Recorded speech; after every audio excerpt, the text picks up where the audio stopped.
Hi, my name is Ken Hughes and I am a lobster. Did you know that lobster is mate for life? We're looking for customer lifetime value and brand loyalty.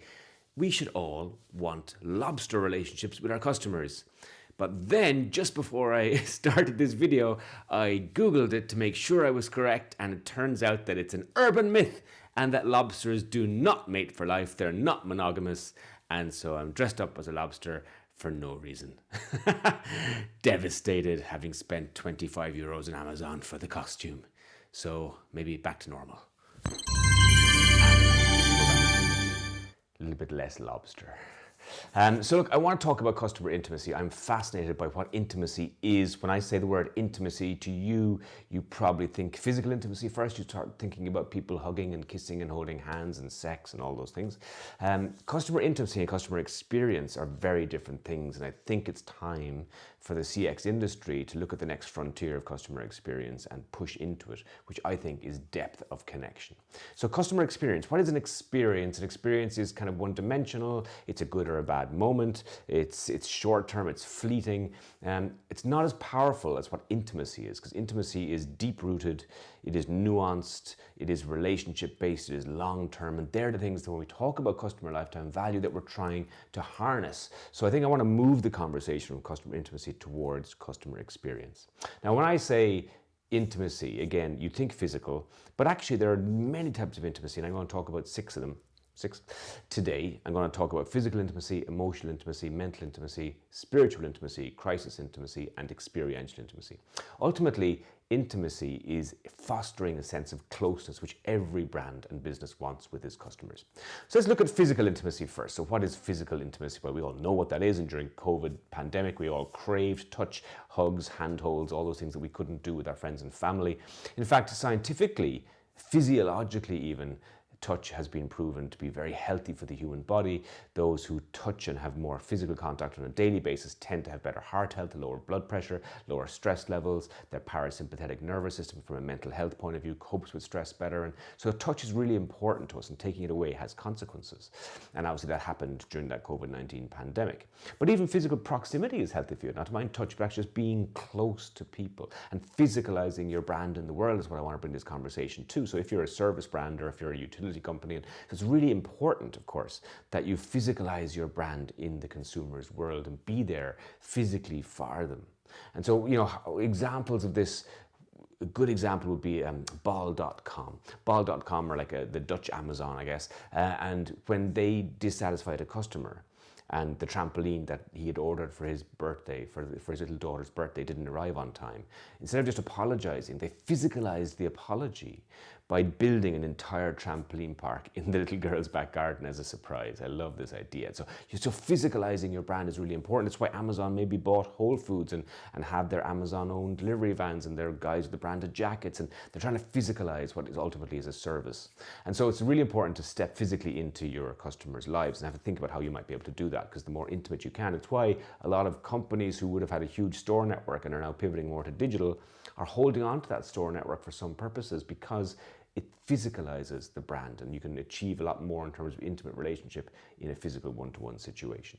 So that's physical intimacy. The next one I want to talk about is emotional intimacy. And emotional intimacy is about empathy, it's about vulnerability, it's about courage, it's about feeling seen, heard, and valued, it's about honesty, it's about respect. And so, if the physical relationship you had with someone, let's say you met someone and the sex was amazing, but that's all it was. After a few months, you would get tired of that. There has to be some depth. There has to be some kind of emotional connection for you to really foster a deep relationship. And brands and business and customer relationships are no different in that sense. And so what are we striving for in emotional relationship? Well, it can be simple things, and often gift giving and acts of service for our customers is the way we achieve that. So there's a guy, really simple example. There's a guy called Ron Oglesby, and he is based in Stockville in Georgia. He's a realtor, he sells and buys houses, and so when he sells a house to a new couple, he gives them a $500 Home Depot gift card, to do all those DIY jobs you have to do when you enter into a new premises. Now, they're not even his customer. The seller is his customer, but he is giving the buyer a gift because he knows that today's buyer is tomorrow's seller. Rod is playing the long game. And so, trying to emotionally connect with someone, and moment that makes sense to their lives, a relevant contextual moment. That's the way we form relationships. So have a think about how you can be more empathetic, more vulnerable, care about your customer, and so build some kind of emotive connection between them, because again, it deepens relationships. The third one is mental intimacy, and mental intimacy is about having shared common interests. It's kind of a meeting of the minds. And again, in your personal relationships, there are people in your lives, whether they're family or friends or lovers, where mentally you just get on. You're on the same page. And so again, it's important when people are looking for brands and businesses to kind of share their values with, that we do have a meeting of the minds and we share things, we share common interests with these people. So let me give you a really easy B2B example. I have been honored with the invitation to speak at the Global DIY Summit on many occasions. It's a global event that happens once a year for all the DIY providers and retailers in the world. Obviously, when the pandemic came, that couldn't happen. And so they immediately launched the DIY Global Network, a virtual network where those individuals and practitioners could meet and could exchange ideas and have debates and discussions. And so for 2 years, that actual event never happened, but the DIY network took over. And in the taking over, they built even a bigger network and a bigger meeting of minds. They shared mental intimacy. They went through all this together. And when the physical event came back, it was the biggest they'd ever had. And that's a great example of meeting of the minds and having mental intimacy and encouraging a depth of relationship through being there for people and having that shared common interest. The fourth one I want to talk about is spiritual intimacy. And again, this is really important. When I say spiritual intimacy, you probably think about rosary beads or Buddhist ashrams, but really spirituality is about having a shared purpose, shared belonging, a shared moment of joy. And so those things, there's a religiosity to football matches, for instance. So when all fans go to a football match, it's a home game and the home team beat the opposing team. There is a shared joy, a shared belonging, a shared experience. At a concert, everyone at the concert is at their favorite band. The band plays their big hit. There's an upswelling of shared experience, and that is somewhat a religious experience.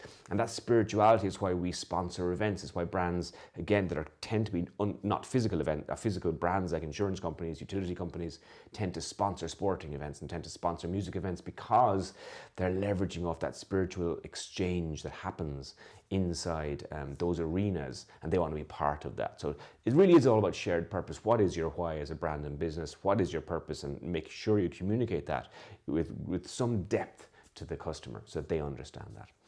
The second last one I want to talk about is crisis intimacy. And this is, think about the last time you had a fight with your partner and hopefully you resolved the fight and your relationship was stronger afterwards. When you go through crisis together, and often like World War II veterans, or any veteran actually, any soldier going through war, if you go through horrific things together, you tend to be bonded quite strongly with the people that you went through those things with. So crisis forms bonds. And we need to look at that also inside our customer journey and our customer experience. If there are moments of crisis, if we have dropped the ball as a brand, what can we do to help them in crisis? So for instance, there's a home help, a nursing home help brand called Nurse Next Door in Canada. And when they get a complaint, which they will do because there's a huge amount of talent and churn in recruitment in home help and home nursing, they send a fresh apple pie to the complaint to the house the next day to apologize. Now, they've worked out that they spend about $1,500, $2,000 on apple pies a year, but that spend locks in $100,000 in terms of revenue because people take the apology and they don't move on.